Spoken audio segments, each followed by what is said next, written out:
Welcome to Khaotic Show. Your lies will be exposed.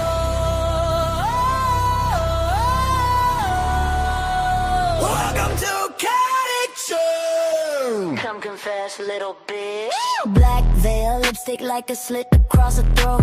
Saint's face, but I'm writing every sin you ever wrote. Nails in your back like I'm hanging you up on display. You choke on my name while you're begging that I make you stay. Kneel down, tongue out, taste the ash on my skin. You pray for heaven, but I drag you where you've already been. Candle wax dripping on the scars you tried. I read your body like a Bible, every chapter is a lie. You wanna worship, baby, bring your shame. Tattoo your secrets right under my name. I'm that sermon you can't unhear. Say you're devoted, then drag you in here. Come here. Khaotic church, sinners and lies, exposing the fire, no alibis. You want redemption? Look in my eyes. I'll make you confess while I make you cry. Khaotic church, sinners and lies, exposing the fire, no alibis. You bend and you break for my crooked desire. Say amen, baby, as we burn in the crown. Hey. Welcome, ladies and gentlemen. Welcome, ladies and gentlemen, to a very special episode of the Chaotic Church today. As I bring in my guest today, none other than E-Fed legend himself, Nick Kiken, is in the building. Thanks for having me. It's a pleasure to be here. Yep. I mean, this is a special episode, and I know everybody has their crowning moment in this E-Fed industry, so go ahead. The stage is yours to tell the tale of Nick Kiken.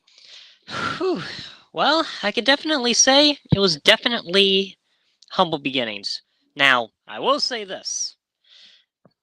Nick Kiken was not always my wrestling name. It actually originally was Nick Danger. Ooh, And interesting. I will say this. When you're a fan of content creator, Dent Cops, you definitely tend to throw your own sort of canon into the mix. Is this the same Dank Ops that does the WWE content over time? And he's been to some of the game releases that they behind the scenes stuff that happened. The very same. Okay. I was just making sure. Now, basically, the whole backstory of my character is basically I am basically the nephew of Chris Danger, as the Kaw, of course. Okay. Got his Kaw son, Max, who's basically my cousin, along with his Kaw sister, Brooke Danger, who is my aunt. And let's just say, Chad Danger, his character that he had for the 2K mobile series all the way back in 2K 15 times, I believe, that man would inevitably be my Kaw father. Kaw mother, on the other hand, I mean, I bounced around with the idea every now and again. But regardless, the story begins with me basically, well, for my Kaw's sake, I was like 14 when my Kaw would have been 14 when the decision was made for him to get into wrestling. Right. And because of that, there was another reason.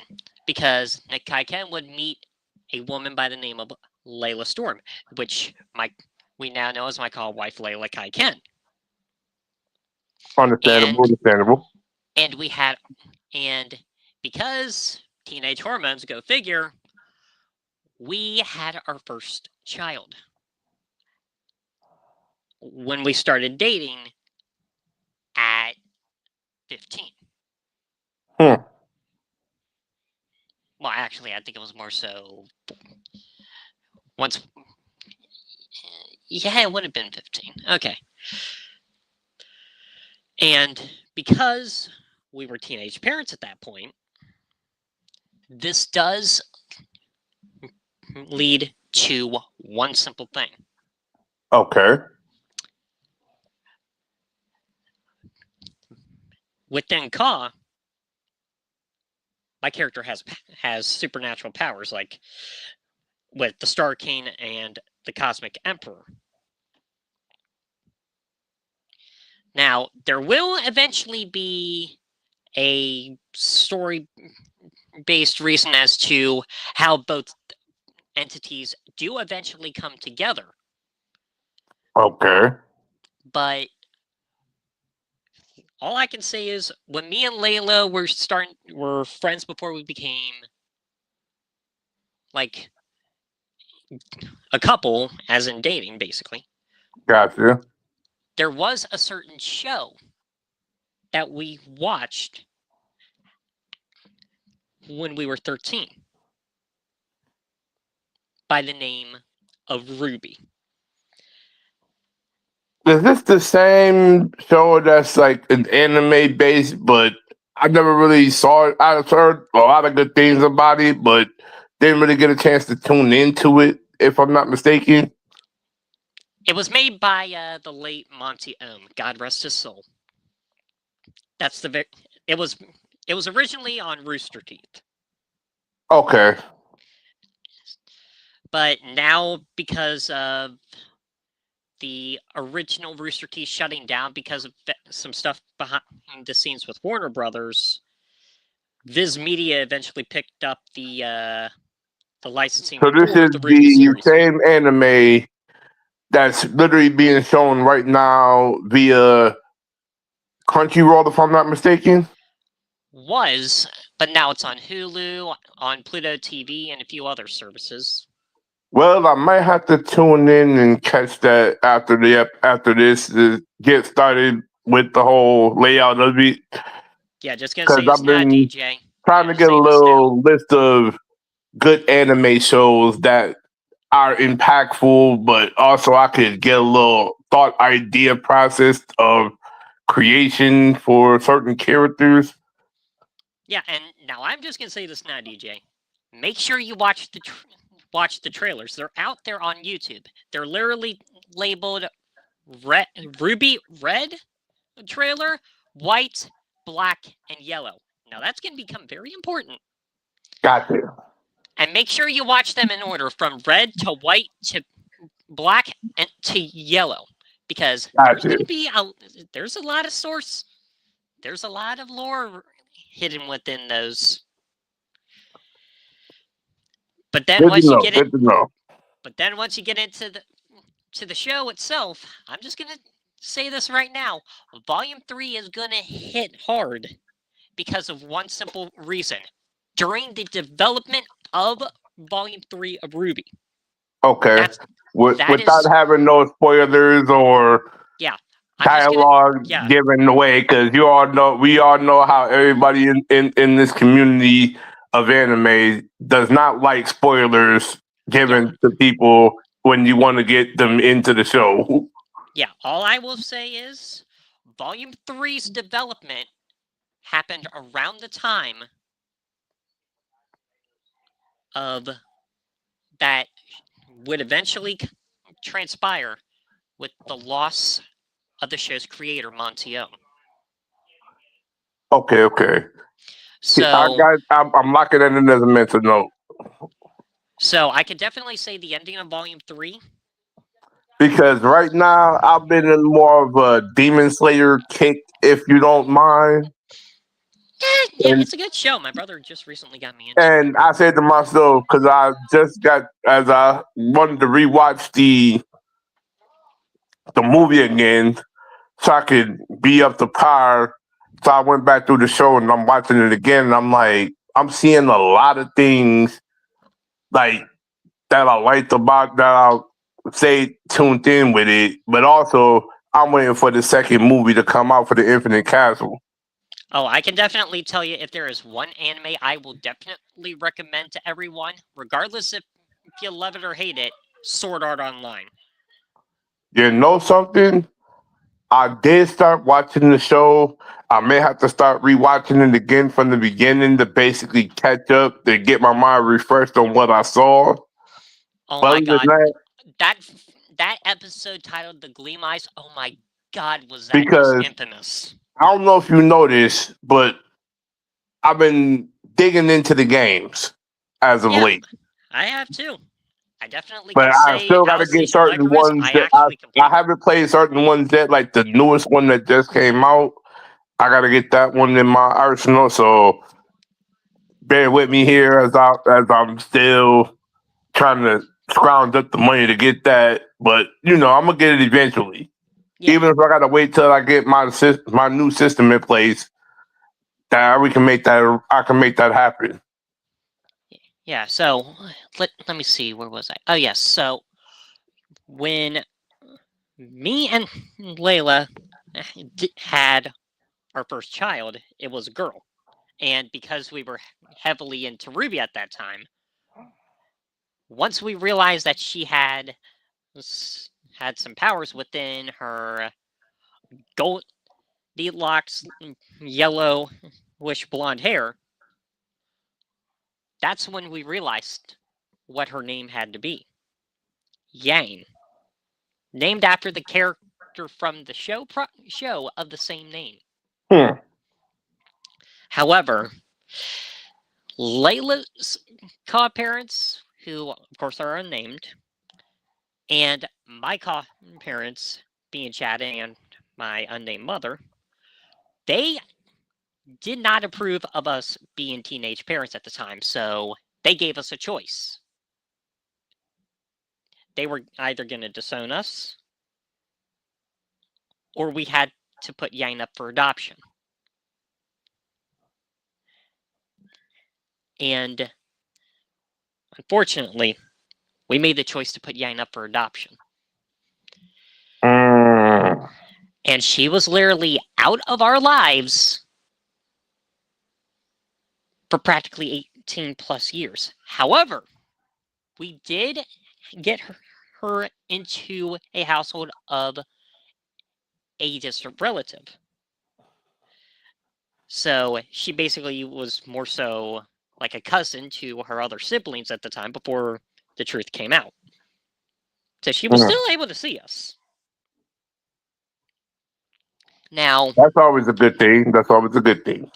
yeah, now, not even a year after that, Layla and I basically got the wild hair up our asses to try again. This time, we had the daughter that I swear, as far as the character like as a Caw, that is my baby. Hmm. That girl, I will literally say right now, if anyone touches or harms her within a Caw wrestling ring capacity, in a Caw wrestling capacity, I will literally wish death upon you if you harm a hair on her head, and that is Ruby. Crazy thing about it is, I already know how it goes because, as you could tell, I am in the kingdom with real blood rolls, and boy, anybody heard of Alexa? Whew, yeah. That Well, I can definitely say this, DJ. Now, I will say this right now. While Yang, I'm still trying to think of what her middle name's going to be. I do know what immediately came to my mind when Ruby came along. Like, once I, originally, which I'll get into the reason why, Ruby, Fantasia, and Tyson came around. So, got you. but for backstory purposes, we need to get this out of the way. Now, Ruby, she was born originally with blonde hair, much like her mother. Okay.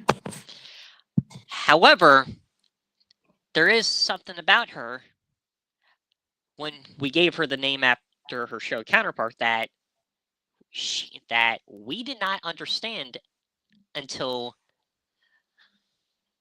shortly after she opened her eyes for the first time after she was born. She had silver eyes. Much like her show counterpart as well. Intriguing. And the silver eyes, they hold a power within them. A power that we had to give Ruby some contacts for. Now, there was this part where like a demon possessed later down the line, but that's a completely different story, which basically nullified the contacts that Ruby had. But either way, that would come later. Now, once we had Ruby, then a year later we had another daughter, and that was Fantasia. Fantasia, she's still blonde. She's completely normal. Still is. Yang and Ruby are the only two that have powers. But then, because quite honestly, before the thing that I'll get into in a little bit with my Khaotic family is concerned, they did want me to try for a son. And when me and Layla tried again, our only son, Tyson, would be born. And I will say originally he did have like a blonde dreadlocks, which just didn't look out of place. But recently I changed him up and gave him a proper hairstyle that more so fit him. Gotcha. Because just a white wrestler with fucking dreadlocks that were blonde, it just doesn't make sense on paper. It truly doesn't. I don't know what the person that basically came up with the concept for Tyson was thinking, but it is what it is. I fixed it eventually. Now, they all eventually wanted to get into the wrestling business once they were old enough.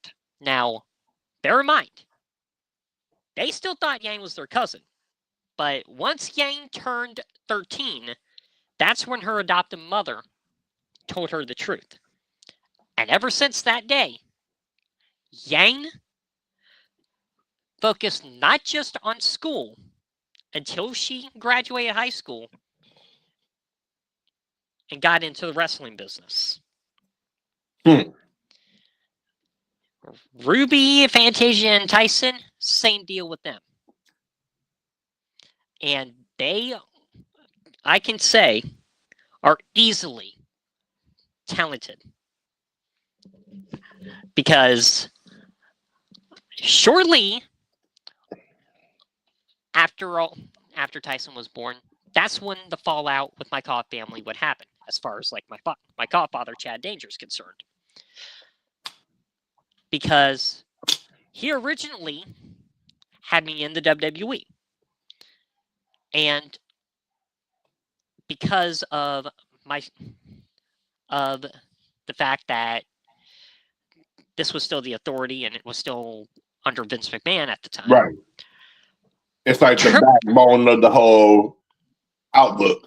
Yeah. Now, Triple H did not like my Khaotic family whatsoever, as far as like Chris Danger, Chad Danger, Max, Brooke, and all them. But he at least respected us as part of the business. But once 2018 rolled around, that is when the writing was on the wall. My father, Chad Danger, would do something dire. His jealousy for my uncle Chris Danger made him kidnap my cousin Max Danger, steal his identity in an attempt to get a popularity boost in the WWE. And it backfired so heavily that after that year's Survivor Series, they fired him. And after that, that's when he devoted his life to drugs and alcohol.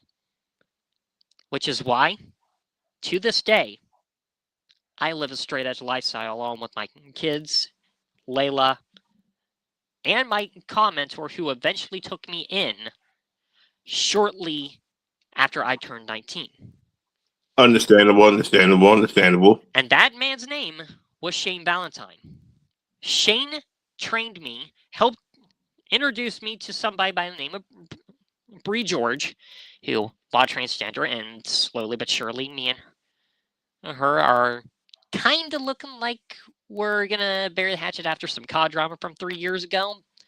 We'll get into that side a little No problem. Because there's a lot of stuff that's going to be discussed going forward. Because there are some things I definitely need to get you to get off your chest with a couple individuals that we're going to put in a place later down the line. But back to the story. Yeah. So Shane quickly became like a father figure to me, and I guess a grandfather figure and an uncle in a few ways to Ruby and the others. We get that one individual that takes us in and molds us into their own image. I get it. I understand the point where we're going here. Now, Shane, he did it in the most respectful manner that he wanted me to not only train as with him, but also he understood that that you cannot be in somebody's shadow. He wanted me to be my own, and that's something that when I eventually later on down the line eventually took two of Ruby's friends, being Weiss Snow and Blake Blackwell, under my wing and started to train them as my students. That same thing I instilled upon them. Understandable. Because you need to make a name for yourself. You don't ride in the coattails of someone from before. And also, you don't want to take nobody's image that literally was built, already established in the business. So understandably so with that too. So that's why in Call, I took my Call mother's family's maiden name of Kiken, which so there's where we get the last name, and it's stuck like glue. But of course, it does mean Japanese for danger, but it may seem to be racist as a recent little Google search I did in a few countries, but that's neither here nor there. I haven't heard any complaints about it, so I'm leaving it alone. But after that whole situation with my Kaw family, eventually me and my Kaw father Chad would come to blows, and I would disown him, leave my family's house, move in with Shane, and never look back. And then my Kaw mother would divorce him not long after. And ever since that day, it was a downhill spiral.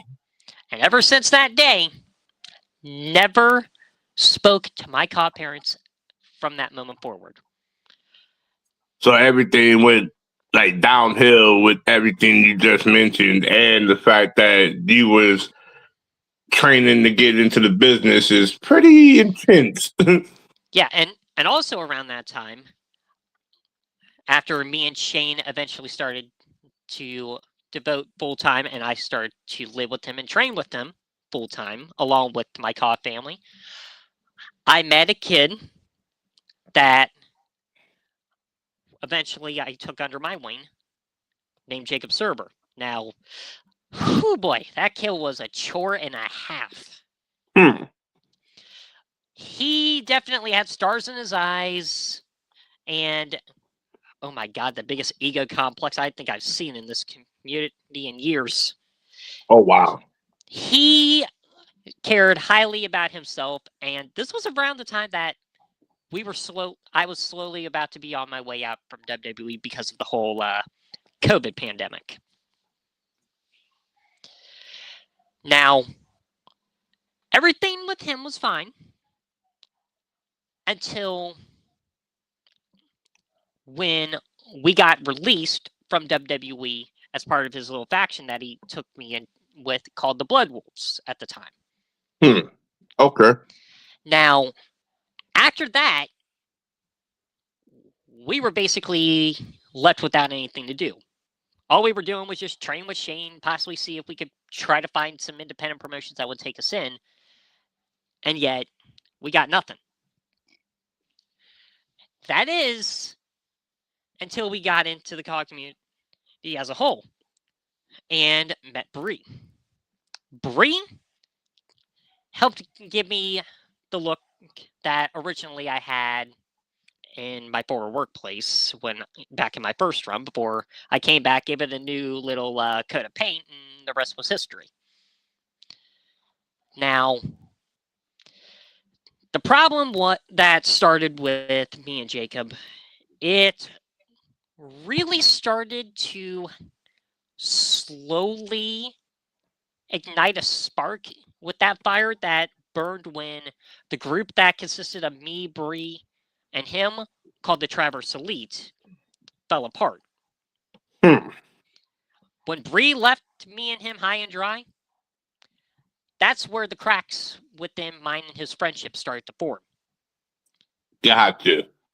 Then it was the fact that, but the cracks were slowly forming before that, because with his My Career Universe series that he was doing, that I was a part of, back in 2K20, which, yeah, I don't think I need to tell all the viewers here about that, but all I can say is that game was a dumpster fire.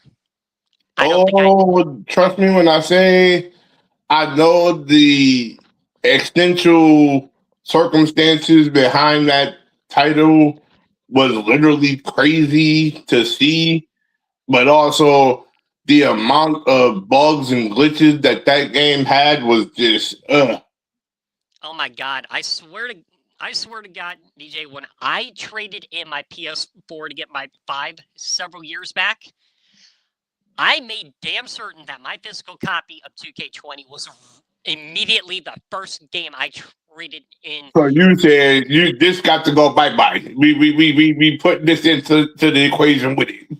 Yeah, not only that, but considering it was the game that me and Jacob first got together when we became friends, oh my God, I regret that game so badly. Because I remember, before I purchased it myself, I remember all the spite that game was getting. The community creation wasn't working as good as it was. All the glitches and bugs, all of the things happening in the modes, I was just I mean, don't get me wrong. Don't get me wrong. I mean, the 2K originals was okay. It just wasn't. It just doesn't. It just doesn't add up to what people really wanted for that game to be. Yeah, it just doesn't hold a flame to what we have nowadays with the current games. Because right after that, I think they learned their mistakes by taking off that long period of time. And then when you bought us that next game, you basically corrected a lot of mistakes. Yeah, 22 fixed a lot of things, but it's still... Like from 22 up, you kind of made those mistakes go away. Yeah, it's just there were some... there's still some bells and whistles they still need to figure out, but with what I've been seeing with 26, it seems like they're slowly starting to figure that out again. Right. And I'm sitting up here saying to myself, it's like, I know a lot of people want to see a good, decent game before us. We want to get everything we ask for, whatever little intricate stuff that's in there that we want to see be presented in front of us. Cool. But also I can understand those people that want a lot of stuff for the creation factor. Yeah. We want to see those things be more of a focal point, if anything, especially because of this year. I know a lot of people were so pissed and upset that, you had shows that was done on last gen, you had shows that was done on next gen, but you took away the outlet that, okay, PS4 and PC were going to be this whole community creations, and PS and the series and 5 was going to have this. And I'm like, you basically branched a lot of stuff away from last gen players that we could have got people that was on our show, and then you're making this upgrade to that next system. It's crazy. Yeah, and of course, with the fact that PC is now completely split off this upcoming game from the consoles, it definitely is going to make creators like What's the Status, Woody Witterson, Soyo Rue, and so on and so forth I know a lot. definitely feel handicapped. A lot of, and I notice a lot of the creators that run shows on PC are majorly upset because of the fact, and I've noticed that across the Twitter feed / X feed, if we know what I'm saying here. I still call it Twitter. I call it Twitter too, so it's like we know what it is. So yeah, I saw a lot of people over there literally so upset, and literally this, that, and the third, and especially it came off from PC-based players that say, "Oh, how are we going to get our rosters now? We don't want the console-based game. We don't want this." And then I think PC ain't even getting the island, if I'm not mistaken. Oh no, they are. Oh, they're getting it, but it's just a separate thing. Because I think they're probably doing this to keep mods away from the standard-based console game. Exactly, and this definitely kills off a lot of momentum for a lot of COD creators because of the legend that is Mr. Marty M. That dude in his arenas, oh my god. Like, that dude is literally a lifesaver. I've seen his work across the community creations, and I'm like, just like, wow. Amazing. He was probably one of the most intricate arena creators. Oh, yeah. In general. I could definitely say I know a few shows that use his templates. Code of Honor being one of them. Now, I understand, like, this is one thing I say right now, man. There's a lot, like, I know that this is the Khaotic Church and we expose everything, but also we bring a lot of truth to the matter here. I mean, because I'm gonna say this to you right now: some of your standard EFED companies that you've been in, I mean, let's just say, what stands out like a sore thumb to you when it comes down to the companies you've been in and the way you manage these treatment and those toxic individuals that was over in these EFEDs? I definitely could say probably the biggest one is knowing how to handle issues and handle them quickly and effectively. Now, that's neither here nor there to say that some places are good at that, some places are bad. There are some people that I've come across that certainly don't seem to do a good job. Oh, I understand that one to a T. And I mean, we knew one. We knew one. And he's kind of in that narrative as we've been talking about him, but we're gonna get to him in a minute. Yeah. Let's just say all I could say is he's in deep shit with the quote unquote big league COD shows right now. Code of Honor being the biggest.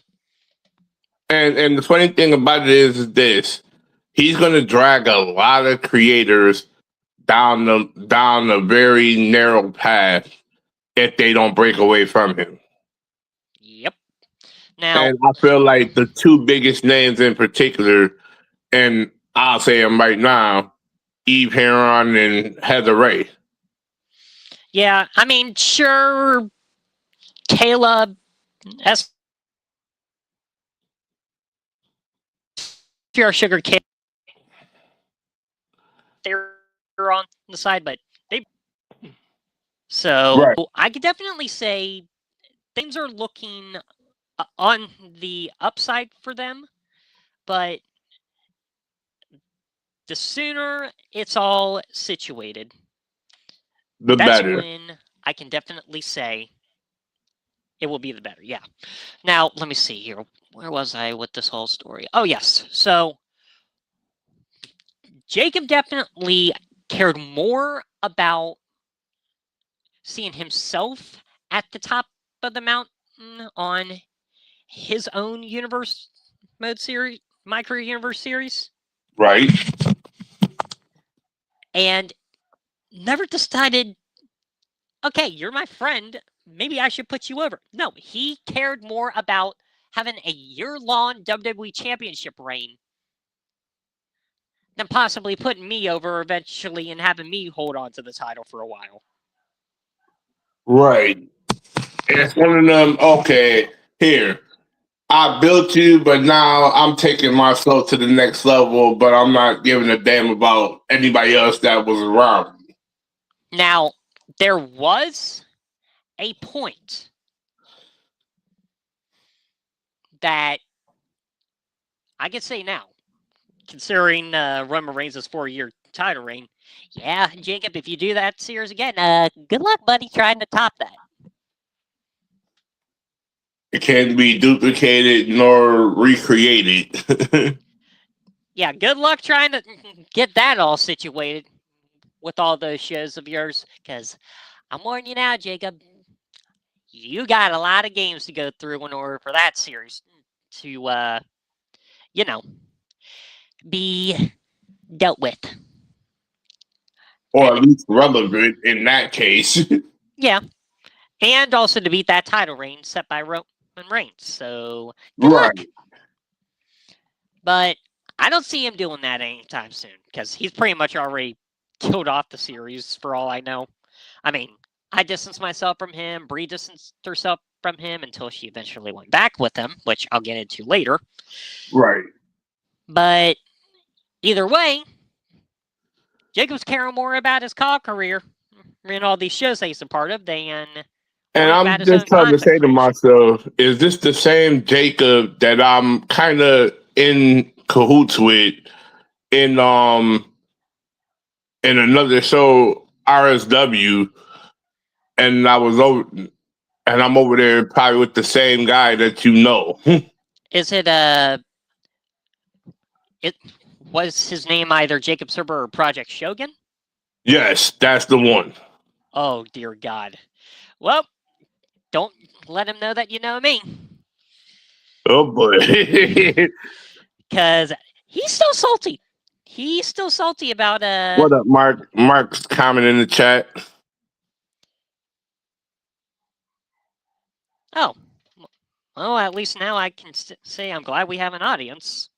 Yeah, Marks, spread the word. Yep. Drop it in chats for us, please. Back to the story at hand. Yeah, so the fact of the matter is that Jacob and I eventually would break off from Brie completely and for a while, and then me and him would go. We would go to MPW. Oh boy. AKA a person that we're gonna get into very, very, very soon. Yeah. Mr. Ray Nakai. Now, the thing is, Ray reached out to me first when I was still with Bree and Jacob at the time. I told him to hold off because I was still trying to get in the process of getting the Nick Kiken character figured out. Then, after the whole fallout with Bree, between me and Jacob, that's when Jacob basically kind of was like spamming me a little, which I can definitely say was another reason me and him fell out. I can definitely say he convinced me a little.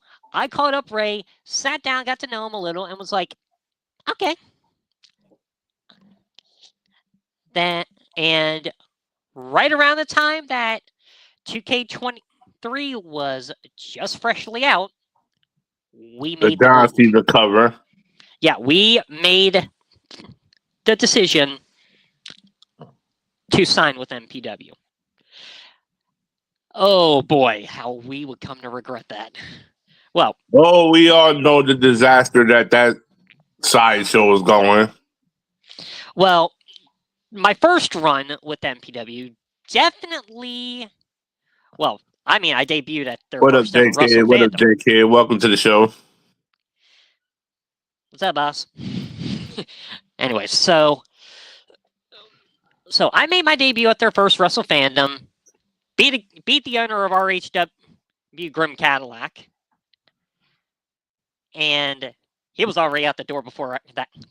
By the time that match was already done and dusted, beat him with a simple Snapdragon suplex for a 3 count. Crazy. Goddamn. Huh? Like I hit him with my finisher at the time. He kicked out, and all it took was a simple Snapdragon suplex to get a 3 count and get my first win. Jesus, Grim, take the L. or probably go run the ropes a little bit more, bud, because I hope that handling of you came with some shipping too, because I packed you up, bud. Hey, it happens sometimes with a snap. Yeah. I mean, he did get into some hot water, but I could definitely say I think Grim's slowly starting to redeem himself a little. I mean, I don't know what goes on over there in RHW, and quite honestly, I think for right now, I think it's better I don't know. Some things are better left unsaid. Yeah. Now, back on the whole subject at hand. Now, yeah. I came in to Wrestle Fandom along with Jacob.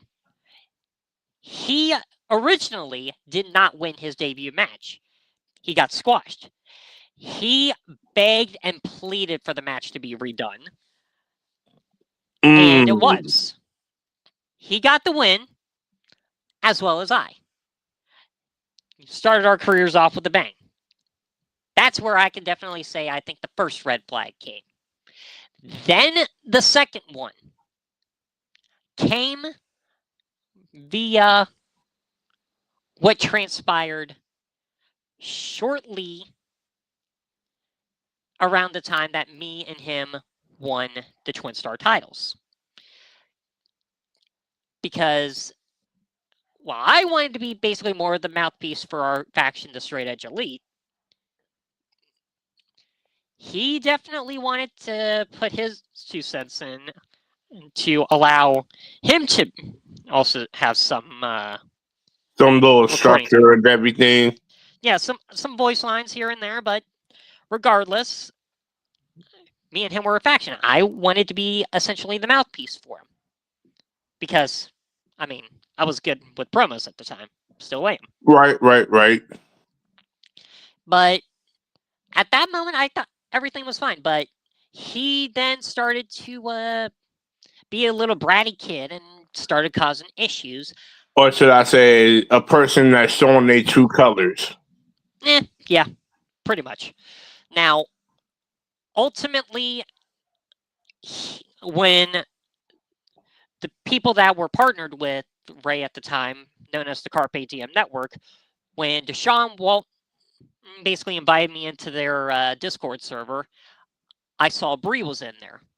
And as soon as Jacob caught wind of that, because I kind of ratted about it to him, big mistake on my part, he made the initiative to try to expose Bree for all that she did to us and some certain behaviors of hers, not once, but twice.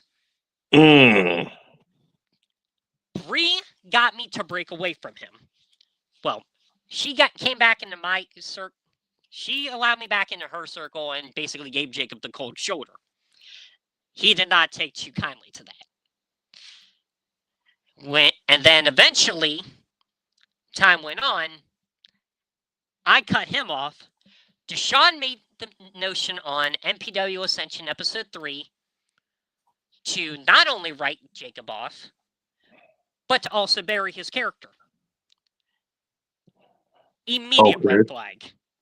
Because the thing that I wanted to do, that I even told Ray about, this before we all left him.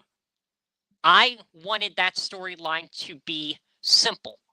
I wanted Deshaun to kick his ass, me to go out on Ascension episode 4, do a promo explain why all that happened. That leads for me to say, me and you are not done until we face off against each other. And that was going to happen at PW show Last Survivor, which, of course, it never happened. The match between me and Jacob never happened. Mm-hmm. Because I would be let go from MPW, ending my first run not long after that episode happened. Okay. And I was over there in the Carpe Diem network. They ended their partnership, and everything was fine for a while. But it didn't take until several months later for it to become clear that everything was not fine. I basically was outed as a creepy little bastard, I'll just say that. Had some inappropriate behavior, did some shit that I shouldn't have behind the scenes, and they caught wind of it. And next thing I knew, September 1st, 2023 would be literally the darkest day I ever experienced in my time in this community. As I was exiled. I hear you on that one. And then 2 months after that, Deshaun and the Carpe Diem Network put out their big premium live event called Consequential Comeuppance Part 2 on November 1st. And DJ, I kid you not,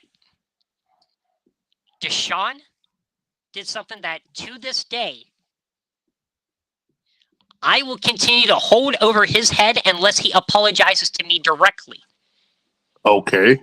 Even though we are exposing a lot of individuals right now with this whole narrative, and this is what we kind of do.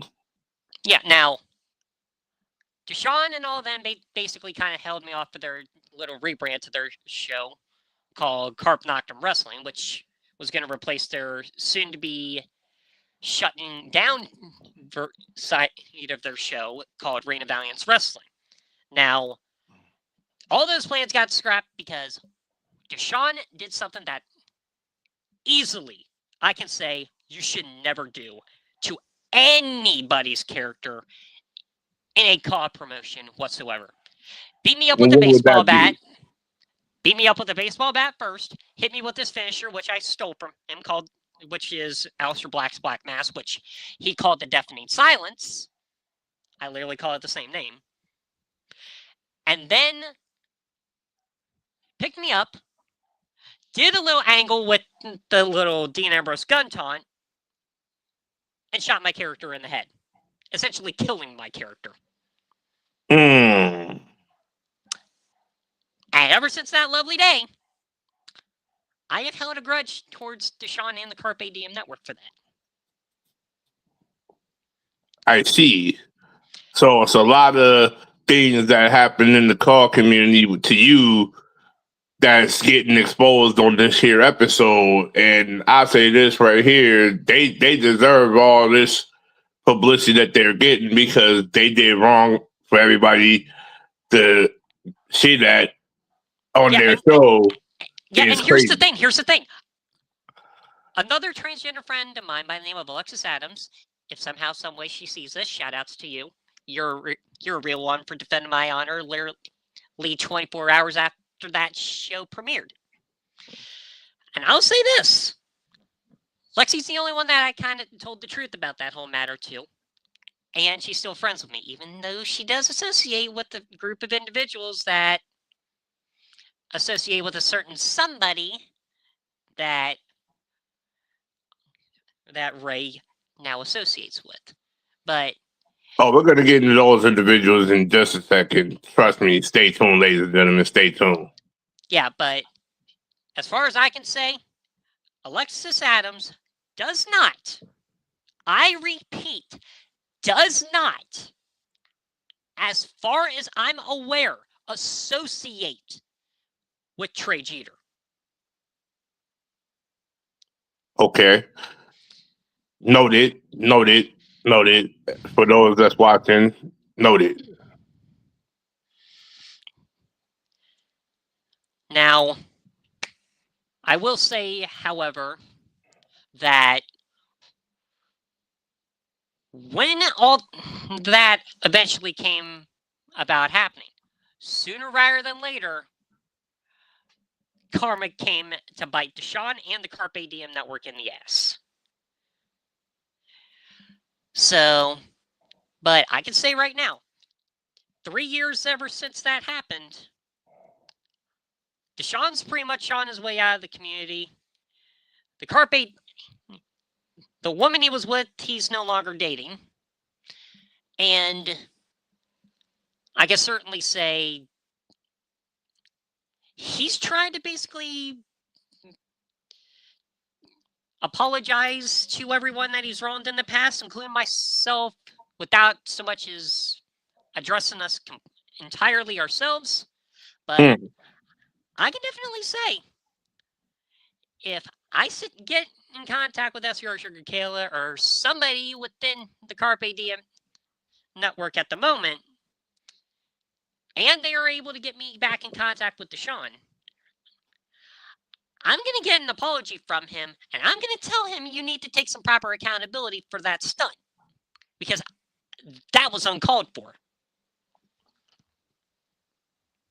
After I get that, I'm going to let him live out the rest of his life, but I'm going to make sure he remembers that I will never let that slide ever again. I will continue to have it hang over his head like a dark cloud till the day he dies. Hey, as anybody else should, like anybody who do somebody that dirty is definitely gonna have that on their conscience until they resolve it. Exactly. Now, I will say now that all that is all said and done, now I want to get into this whole narrative of Ray Nakai and the bullshit that's going on with him, because this has to be addressed, because I say this right now, that man is going down a downhill spiral right now, and I guarantee you it's not looking good. He's already got Extreme Wrestling Society already throwing him out the damn door, along with COH. So all I gotta say is the writing's on the wall. The writing's on the wall for him in this community. And it's only a matter of time before he finally caves and he leaves. And the funny thing about it is, you had to go and associate yourself with a group of individuals that me and CJ Mundo basically been putting on the forefront of most of my episodes and his Moment of Truth episodes, that these group of individuals are going to suck him dry until he does not have anything left. His new company that he has right now is about to be under their leadership now. Yeah, now, here's the thing, though. And I think we all know who I'm referring to. Yeah, I can say right now that my experiences with Devin Kiloa back then, I mean, he was all right, but I could tell, like, a little bit right off the hop that he just didn't like me. I don't know what it was. I mean, clearly after I came back after my little exile, and he stuck his neck out against Bree because she was trying to stir the pot with some certain things. I can say right now that Devin, I'll say, is responsible for getting me out of, and I quote, COD jail. However, he will forever be the biggest person and the biggest piece of shit, second to Ray. Well, I'll put Ray at third place. I'll say Jacob was number one that I have ever met. Now, I know that these individuals, they are pretty much MPW when we was over there trying to bring it back to its foregone for that was Essential Glory at the moment. Brought in names that shouldn't have been brought back in. And this is pretty much a downhill spiral of Ray's career that I could pretty much say he didn't listen to reason. He didn't listen to reason until we were all gone. All gone. And now look at where it's gotten him. He's got Sugar killing him. He's got Kayla hating him. He's got Eve hating him. He's got a lot of people up his ass. And then, all because you associated yourself with a group of individuals that CJ and myself and so many other individuals know, you had to go associate yourself with Dixie and Devin Browski. You had to go associate with Iceman. You had to go associate with Feck. These individuals killed careers. I don't think Browski and Feck. Actually, wait a minute. I did watch their show just 2 nights ago just to see what shit they were gonna pull, and the fact that they had King Dominator and CJ Mondo on the show to write them off has me basically saying, well, what the fuck are you guys going to do? Why haven't you done anything for my call yet? And then here's the thing about that. I'm glad you brought that up, because why would you have 2 guys that literally left your company and you never deleted them, but you wanted to write them off the show to prove a point? But other than that, this is another thing that kills me, because I can bring this moment to spotlight here. If you're looking, this moment right here, where you have the woman behind the scenes of O&W literally saying what she said about King Dominator, and King Dominator did address that on episode 12. If y'all missed that, y'all should go check that out. But that right there in itself says a lot to the forefront. That says a lot to the forefront. And now you're going into a trap with Ray, Dixie, Devin Keola, Devin Browski, Iceman, and literally you got dang on the guy that Devin associates around. Oh, Gage, absolutely, and let's not forget Wheezy. Let's not forget his. Yeah, that's what I was referring to. Weezy is over there in that little ragtag bunch of toxic individuals too. Willing to bet they're probably having a little fucked up gangbang right now watching this podcast. They all are a happy married couple right now. And I say it like that 110% because they all deserve each other, because you're in that category of doing wrong for the community instead of doing right by the community. Well, I can definitely say this. If there's one certain thing that I can say right now about Ray that I've finally started to realize, it was simply, don't save him. He don't want to be saved. Exactly. And as much as we try to bring this man to the light, you chose darkness instead of the light. Like, that's the craziest thing ever, in my opinion. Who wants to choose darkness and be around a bunch of individuals that's like yourselves? And not only that, you had 2 calls that was not even in your possession. You ain't even talked to the owners of those 2 calls. Well, to be fair, he's a petty bitch. Now, I can definitely say this, however, and I'll actually credit Ray for this. The fact that he wrote off the rest of my family and not myself, i.e. yet, I'll actually give him some credit where it's due. Because I know he hates me now. And I know those fuckers hate me because I can definitely say I'm the most vocal. I am the most vocal. And they know that now. It's like, we all know this one, Nick, for sure, that when people turn their back on real individuals like us, me, you, Kevin Impact, TJ, and a host of us that tried to get this man to be in the right direction, put him in position to be validated in this EFED community of ours.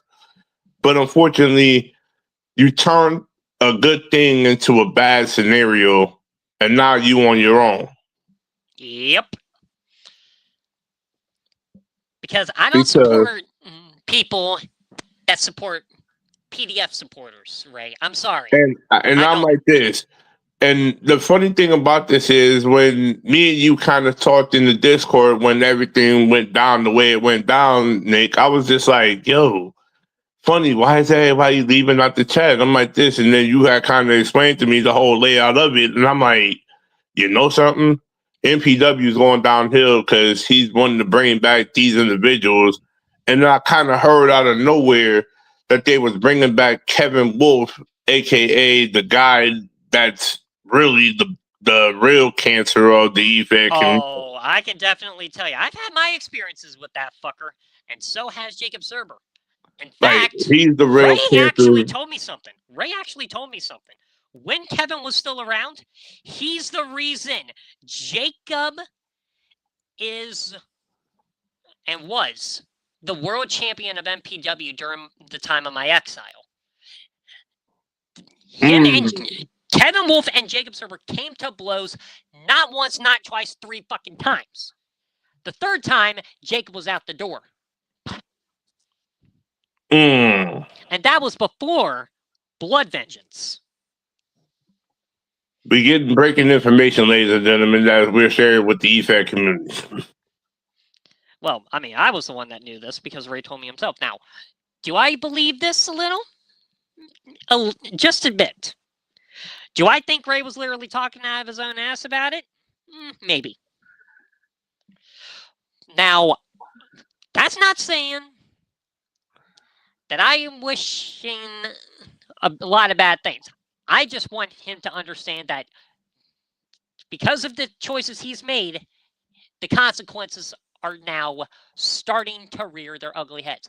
Not just with Code of Honor, Extreme Wrestling Society, JTV, Titan Nation Alliance, everywhere. It's like he's opening up a Pandora's box to literally show his true intentions to the whole community. Yep. And he's supporting people that support a group of people that like to prey on little kids. Very, very bad.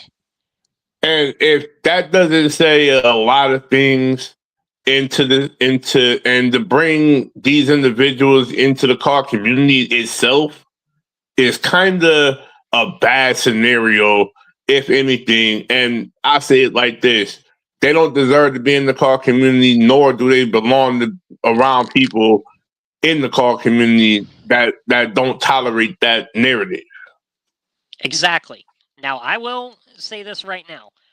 Ray, if you're watching this, you made the biggest mistake of your life when you decided to bring Barry back. A man that single-handedly associates himself with Travis Jeter. A fucking PDF supporter because he supported Ryan Riley, Benjamin Bulick. Remember that guy? Remember that guy? Huh? Remember that guy? Oh, that's right. You don't know because he wasn't in your damn show. But he certainly was over there on the Carpe Diem network. Very, very, very bad way of going about things. And a lot of people are saying this should be a wake-up call to you, Ray, if you're watching. Definitely it's time to break the chain and that binds you. Open your eyes.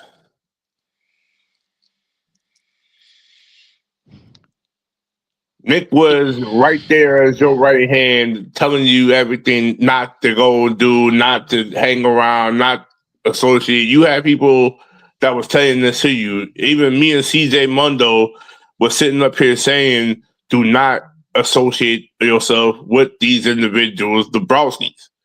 And what are you doing? We caught you red-handed in the LNW chat, literally associating with them.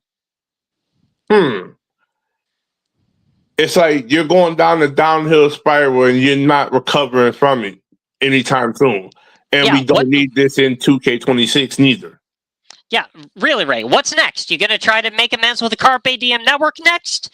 Really turn back the clock to 2023? By all means, bud, go right ahead. I'm not saving you anymore. You fucked up with me. You fucked up with Jay. You fucked up with Shendon. You fucked up with CJ. You fucked up with everybody. Suck a dick and die. I don't care who you are, Ray. You fucked up. And this is a comment that I'm going to highlight right here, right now. Is this.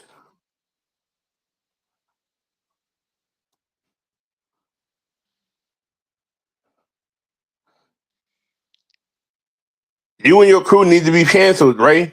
Flat out. Let be a very valuable lesson.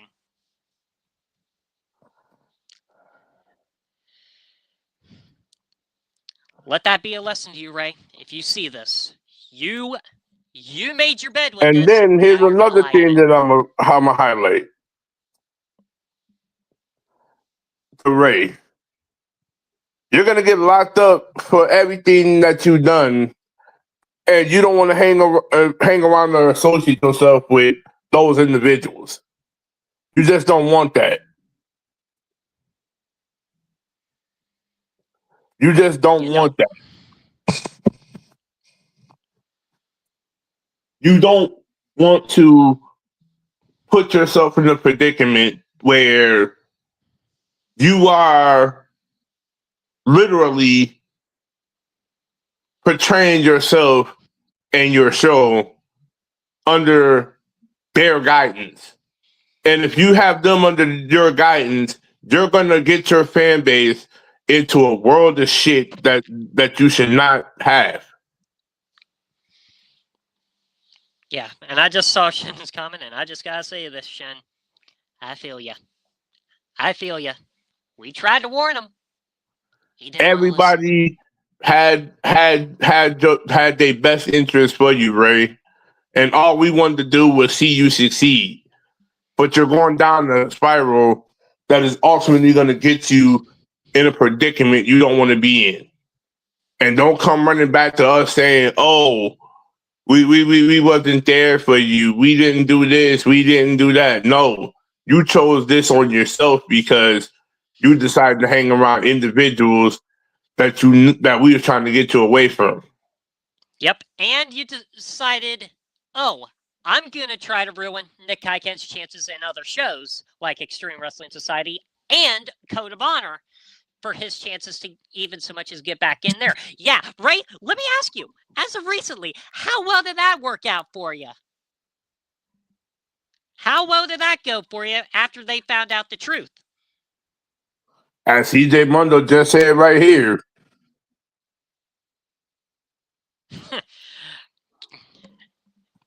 I already said it, CJ, but quite honestly, the fact that you said it, thank you for doubling down with it. CJ just said it right there, so it's pretty much set in stone. Ray, you're on your own. Don't come asking the real ones for help anymore now.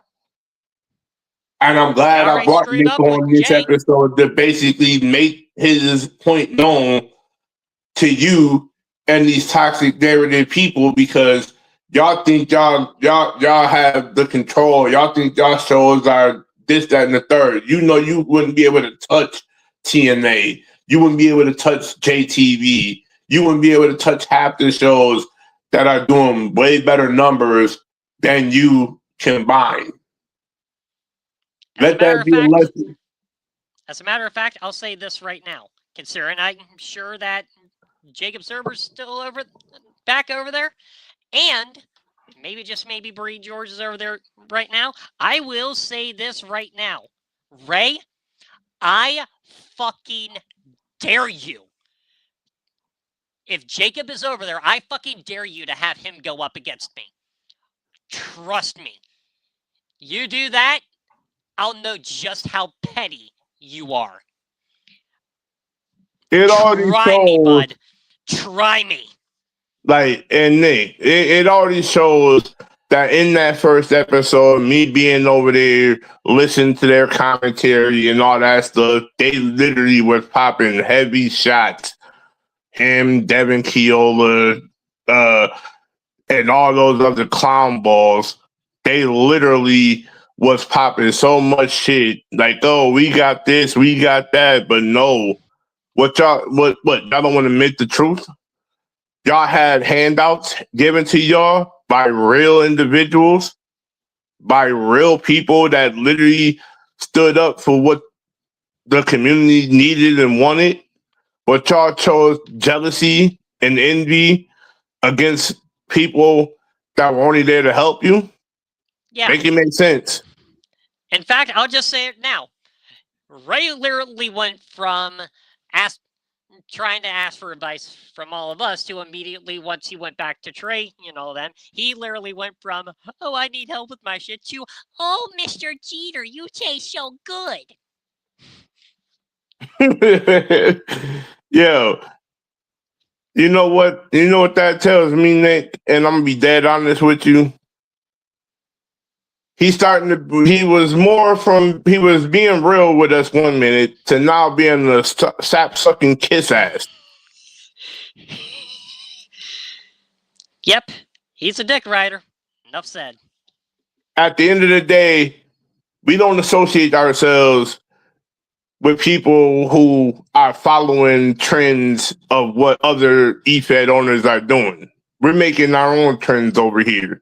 We're setting the standard over here. We are the impact that is needed for the eFed community, if I'm not mistaken. Yeah, now, I will say this, however. There's nothing wrong with taking some inspiration from other shows, but there is a way to do it, and do it to the point where you can take your own spin on it. That is what I was trying to do for you as part of the creative team, Ray. You didn't want to listen. It felt like he didn't want to listen to none of us. Me, you, CJ, anybody that was in that little chat. He basically distanced himself because, oh, you ain't have Devin Keola, you ain't have this person, you ain't have this person. You felt so bad that you kicked Devin Keola to the curb after everything that he done to you, but you went back and kissed his ass anyway. Yeah. Jackson Cole, you are a piece of shit for making that happen. I'm sorry. You are. Now, anyways, so after all that, out the way. Yeah, basically back onto the subject of the story. So basically, I came back to MPW, got into a feud with Devin, and of course, we all know the rest. I don't think I need to tell the rest of the story. Right. Everything is all self-explanatory from here on out. Yep. But yeah, I can definitely say that's pretty much all you need to know about Nick Kiken as far as like backstory and shit that. Most definitely, because at the end of the day, we did cover the real narrative of this episode, which was Ray Nakai and his associate clowns, if you will, because that's all they're ever going to be is clowns, because they can't match up to real eFed shows. And then here go the bad part about this. I wonder if they go to the same face paint shop that Maverick goes to. See, and here's the crazy thing. I think even just painting their faces is still embarrassing. And here's the crazy thing about it, Nick. That's the crazy part about this. You are basically taking the name FAM and making it look bad to a community that was appreciative of FAM. Well, they actually changed the name again. They realized very quickly that after all the shit hit the fan, they take that name. Whoo, Black Heron was gonna chew Ray up and spit him out. Oh boy. And I know that you don't want to tarnish a good name like FAM for no reason. Oh yeah. I mean, Cameron Batch and all of them already did that pretty much. I'm just saying in general. Yeah, and with all the respect in the world to those over there in the movement, like Cameron Bash, Ron Buster, and all them, you guys, while I will say killing FAN the way you guys did was kind of a dick move, I will say this. The reason behind it that I heard about with basically just highlight reel e-feds just slowly dying out. Right. Yeah, not only was it a massive time crunch and a lot of hard work had to go into that, I could definitely say shows like Code of Honor and other shows that like JTV and all that. I mean, sure they take a bunch of time, but they can get out a hell of a lot more quicker and a lot more consistently with the formula that they have. Like some shows do AI versus AI, or some are just done within Universe Mint itself. Others, they have PvP as well as highlight reel. Same with those other shows. Like some had the AI versus AI matches, some also dabble with the highlight reel for some other matches. Mm-hmm. And some certain spots. I've seen my fair share of it, but I can definitely say full-on highlight reel shows like that of FAM are now basically a lost art in this community now since FAM's demise. It feels And like everybody is evolving that ladder of how they do their shows. exactly. And I can definitely say FAM had a choice to make. It was either adapt and evolve that or die, basically. But that's neither here nor there for me to say that they made a good decision or a bad decision. They made the decision that was best for them. Oh yeah, most definitely. Like everybody going into 26, I strongly advise you to watch who you bring to your company because these individuals nowadays, you can't trust everybody in your company to do what's best for the company. And I Exactly. say that wholeheartedly. Do not Exactly. make the mistakes of toxic EFED owners of what they are doing to the EFED community now. Nobody should have favoritism in their shows anymore. Nobody should have favorites in general. Use Exactly. Because your creators. that is what kills a lot of shows.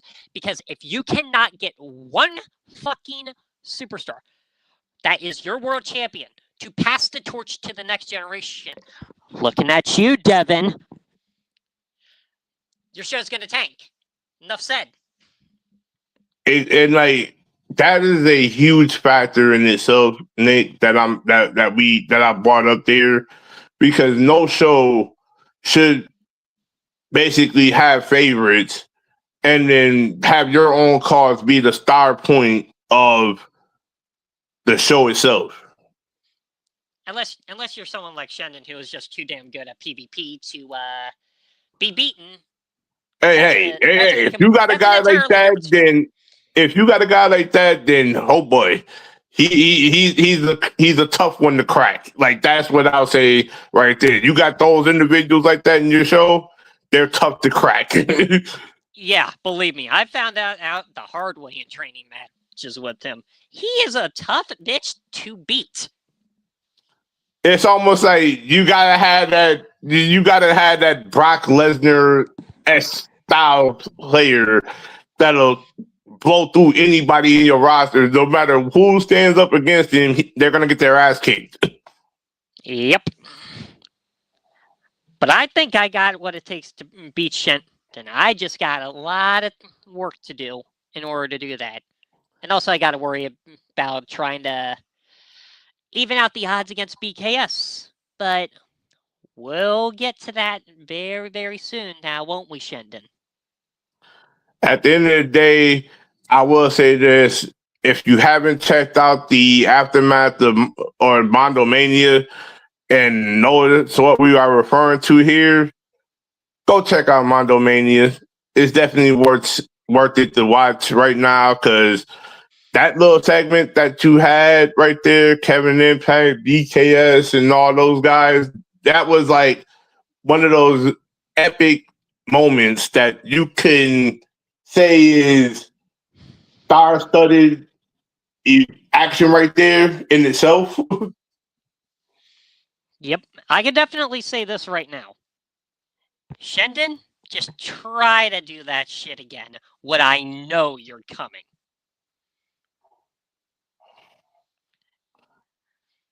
Like, just try me. Like, I already know that we got the Mondo Mania after that show. Definitely stay tuned to CJ's channel for that. But right now, I say this right now. This has been an action-packed episode right now. But we're gonna close this out on that note. We done revealed a lot of things on this episode. We have definitely revealed a lot. Yep. Dug into the backstory of you. We literally covered the toxic narrative of people that you ran into in this e-fed industry, brought that to the forefront. But yeah, I will close off with this. Bree is slowly starting to make some peace as far as like how she feels about me and all that. But that's a story in another chapter for another episode. that right there. But it's like it's good to see that people can really open up to a whole new perspective and make amends with certain individuals that they were cool with in this e-fed industry. I appreciate those that take the time to make those amends.